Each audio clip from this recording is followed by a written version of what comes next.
It is a sham. And today it is both my pride and my shame that I stand here as a woman in India's parliament speaking on a women's reservation bill. So what does this mean? In true BJP's Goebbelsian doublespeak style, it means we don't know if Trinamool Congress is bill ko support karega ya nahi. BJP's liaison members are reaching out to us, calling us, asking us to support this bill wholeheartedly. No ifs, no buts, pura support, please kijiye. What you have brought here, what this government has brought here today is not a women's reservation bill. It is you, this government, this ruling dispensation that needs to go on record. You need to support us, not the other way around. You need to send more than 33% MPs to this parliament. When this government wanted to protect cows, and I support the move, make no mistake, you did not wait to count the number of cows. You did not wait to see whether the cow was a Jersey or a Gir or a Sahiwal.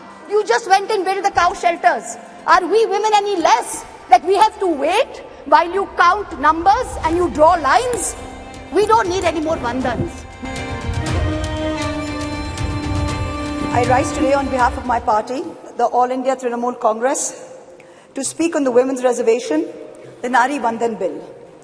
At the very onset, let us remind ourselves that this is India, a country where the poet Kafi Azmi in 1940, 81 years ago, 82 years ago, before independence, wrote in his poem Aurat, "Ut meri jaan, mere saath hi chalna hai tujhe.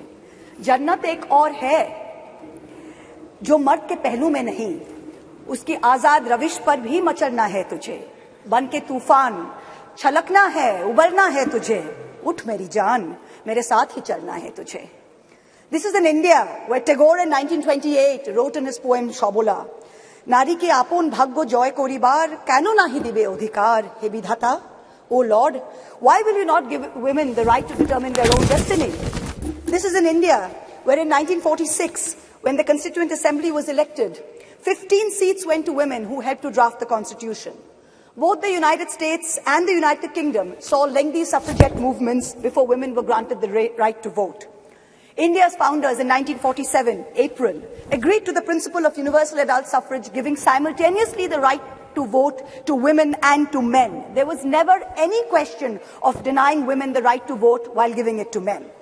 All 15 members of the Constituent Assembly who were women rejected the demand for any special women's reservation on July 18, 1947. Member activist Renuka Roy noted that Vijayalakshmi Pandit has not been selected because she is a woman, nor was sex made a bar to the appointment. It is her proven worth that has been responsible for her appointment to the high office of ambassador to a land. The demand for special reservation is an insult to our intelligence and to our capacity. So sure were our founding mothers that this great land would not deny her women their rightful place based on merit. But alas, it is 75 years later. And today it is both my pride and my shame that I stand here as a woman in India's parliament speaking on a women's reservation bill. It is my pride that I belong to the All India Trinamool Congress, a party that sends 37% women among its members to parliament. It is my chagrin that I belong to a Lok Sabha, a house of the people, that on aggregate has only 15% of its members as women, far below the global average of 26.5%. and also below the Asian regional average of 21%. As this government claps itself on its back for its rankings on various global stables, let it also hang its head in disgrace that this same India ranks 140 out of 196 countries in the Inter-Parliamentary Union League tables on women's representation. Within women parliamentarians, Muslims and Dalits have been consistently underrepresented. From 1952 to 2004, only 8 Muslim women were elected to India's parliament, to the Lok Sabha, many of who served multiple terms. In today's Lok Sabha, the 17th Lok Sabha, there are only 2 Muslim women members, both from West Bengal, both from the All India Trinamool Congress, I may add.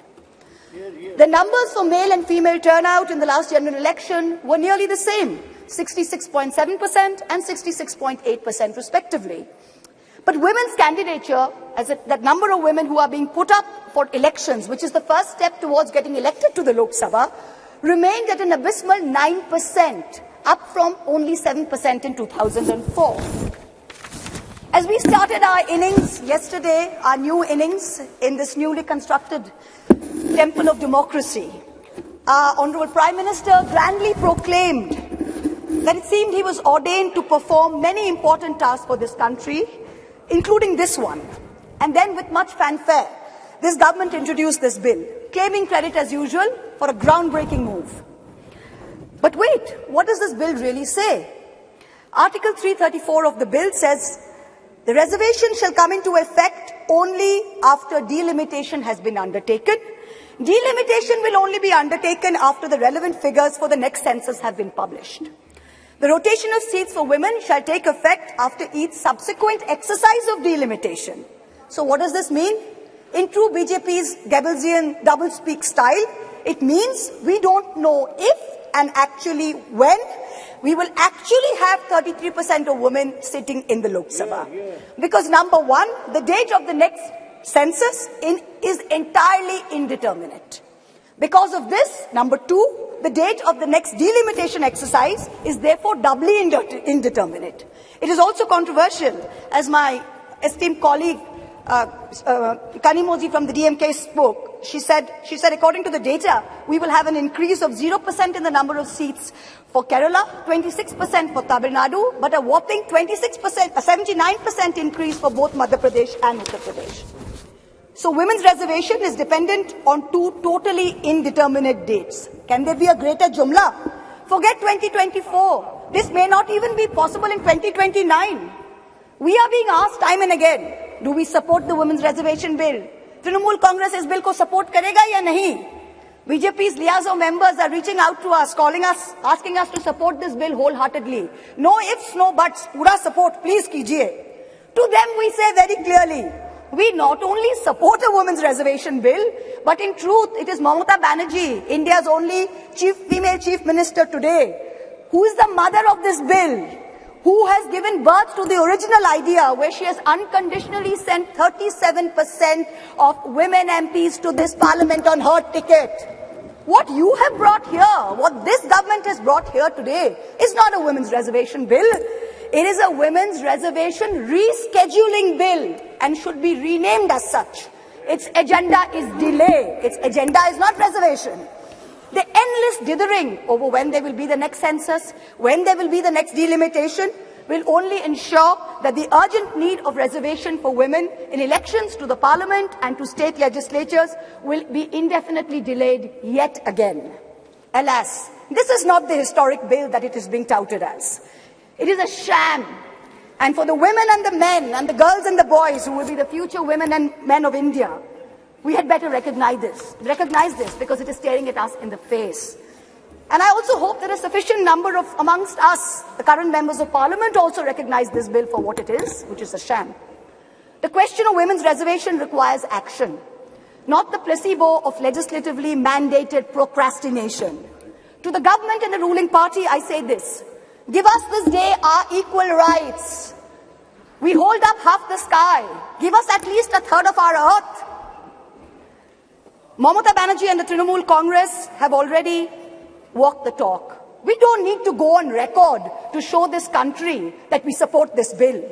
We have already sent more MPs than what this bill even envisions. It is you, this government, this ruling dispensation that needs to go on record. You need to support us, not the other way around. You need to send more than 33% MPs to this parliament. When this government wanted to protect cows, and I support the move, make no mistake, you did not wait to count the number of cows. You did not wait to see whether the cow was a Jersey or a Gir or a Sahiwal. You just went and built the cow shelters. Are we women any less that we have to wait while you count numbers and you draw lines? We don't need any more vandans. We don't need any more vandanas. Thank you very much. What we need is direct action. Honorable Prime Minister, this is your moment to really show us all कि मोदी है तो मुमकिन है. Implement the reservation bill immediately based on today's voters list. Send 33% women to parliament. Send 33% women to parliament in 2024 from the BJP the way our party has done. Support us unreservedly. In conclusion, I can only echo the poet Rihanna Ruhi's words. दिल के बहलाने का सामान ना समझा जाए, हमको अब इतना भी आसान ना समझा जाए। हम भी लोगों की तरह जीने का हक मांगते हैं, इसको बगावत का ऐलान ना समझा जाए। Thank you very much. Thank you. Shrimati Rani ji. Nakkheeran டிவிக்கு சப்ஸ்கிரைப் செய்யுங்கள். உங்கள் ஆதரவே எங்கள் பலம். ஆசிரியர்களுக்கு நண்பனாகவும் மாணவர்களுக்கு ஆசானாகவும் திகழும் தேர்வு வழிகாட்டி.